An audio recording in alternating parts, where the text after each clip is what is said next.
Hello दोस्तों, आज की वीडियो में हम इलेक्ट्रिकल पावर सिस्टम के बारे में जानेंगे। इसमें हम जनरेटिंग स्टेशन से आपके एनर्जी मीटर तक इलेक्ट्रिकल पावर सप्लाई को समझेंगे। इसमें हम generating station, primary transmission, secondary transmission, primary distribution तथा सेकेंडरी डिस्ट्रीब्यूशन को समझेंगे। तो दोस्तों, सबसे पहले बात करते हैं जनरेटिंग स्टेशन की। जनरेटिंग स्टेशन कई टाइप्स के होते हैं, जैसे hydro dam, thermal power plant, nuclear power plant, solar power plant. इसमें जो बेसिक मटेरियल रिक्वायर्ड होता है, जिसे हम रॉ मटेरियल कहते हैं, उसमें हाइड्रो पावर प्लांट में वाटर, थर्मल पावर प्लांट में कोल तथा न्यूक्लियर पावर प्लांट में हम यूरेनियम का यूज़ करते हैं। वहीं सोलर पावर प्लांट में सिलिकॉन या जर्मेनियम का यूज हम रॉ मटेरियल के रूप में करते हैं। इंडिया में इंस्टॉल कैपेसिटी के हिसाब से सबसे ज़्यादा जो शेयर हैं, उसमें कोल, फिर हाइड्रो, उसके बाद गैस, फिर रिन्यूएबल एनर्जी सोर्स में विंड, सोलर वगैरह आते हैं। जनरेटिंग स्टेशन में हम अब टिहरी डैम का या टीएचडीसी इंडिया लिमिटेड का उदाहरण लेते हैं। टिहरी डैम हमारे देश का सबसे ऊंचा डैम है, जिसकी हाइट 260.5 मीटर है। इसकी जो इंस्टॉल कैपेसिटी है, ये 2400 मेगावाट है, जिसमें टिहरी डैम जो परियोजना है वो 1000 मेगावाट तथा जो कोटेश्वर डैम परियोजना है वो 400 मेगावाट की है। वहीं इसमें Tehri pump storage power plant है, जो कि अभी अंडर कंस्ट्रक्शन है और इसकी कैपेसिटी 1000 मेगावाट है। तो इस समय टिहरी डैम में 1400 मेगावाट का जनरेशन हो रहा है।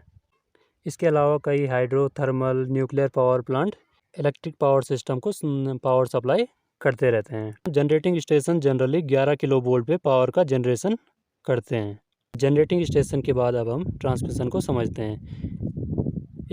इसके लिए हम पावर ट्रांसफार्मर का यूज़ करते हैं, जो कि स्टेप अप ट्रांसफार्मर होता है, जो 11 किलो वोल्ट को 132 किलो वोल्ट, 222 किलो वोल्ट या 400 किलो वोल्ट में स्टेप अप कर देता है। प्राइमरी ट्रांसमिशन हमेशा हाई वोल्टेज पे की जाती है। इसमें जो वायर का यूज़ किया जाता है उसे फीडर कहा जाता है। अब हम इस 220 किलो वोल्ट को पावर ग्रिड से जोड़ते हैं। हमारे देश में 5 रीजनल पावर ग्रिड हैं, जिनको इंटरकनेक्ट करके नेशनल ग्रिड का निर्माण किया जाता है। नेशनल ग्रिड में 50 हर्ट्ज की पावर सप्लाई को मेंटेन रखा जाता है।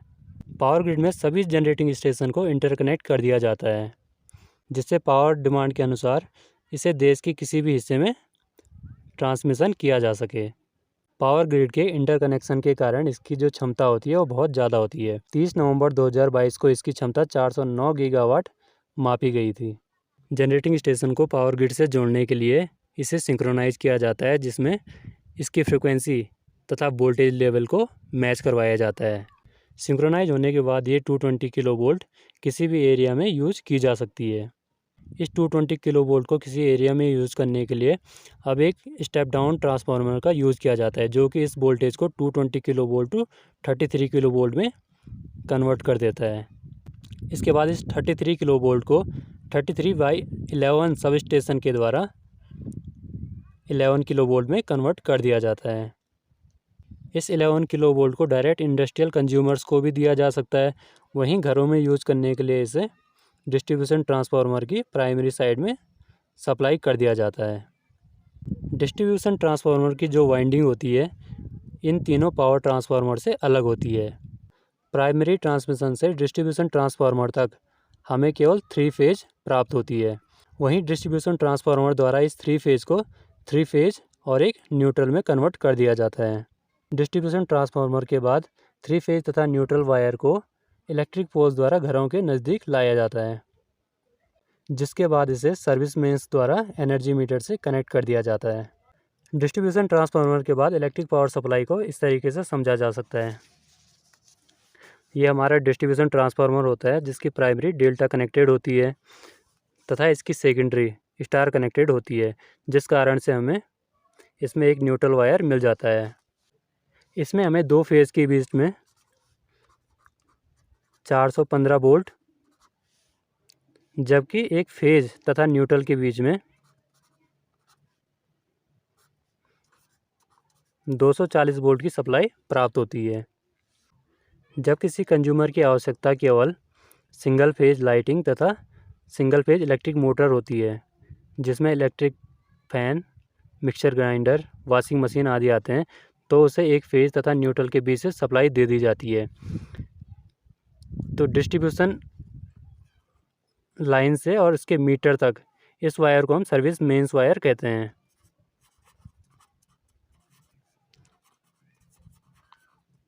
इलेक्ट्रिक पावर सप्लायर द्वारा कंज्यूमर को इन पॉइंट्स तक इलेक्ट्रिसिटी प्रोवाइड करवा दी जाती है।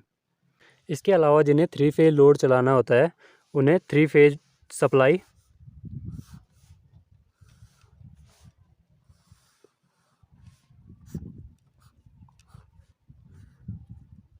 तथा एक न्यूट्रल वायर दे दिया जाता है, जिसके द्वारा कंज्यूमर अपनी पावर डिमांड को पूरा करता है। 3 phase supply generally hospitals, malls तथा 3 फेज इंडक्शन मोटर का यूज़ करने वाले कंज्यूमर्स द्वारा ही ली जाती है। इलेक्ट्रिक पावर सप्लायर कंज्यूमर्स को उसके एनर्जी मीटर तक ही एनर्जी प्रोवाइड करता है, जिसके बाद कंज्यूमर इलेक्ट्रीशियन द्वारा अपने घर की वायरिंग करवाता है।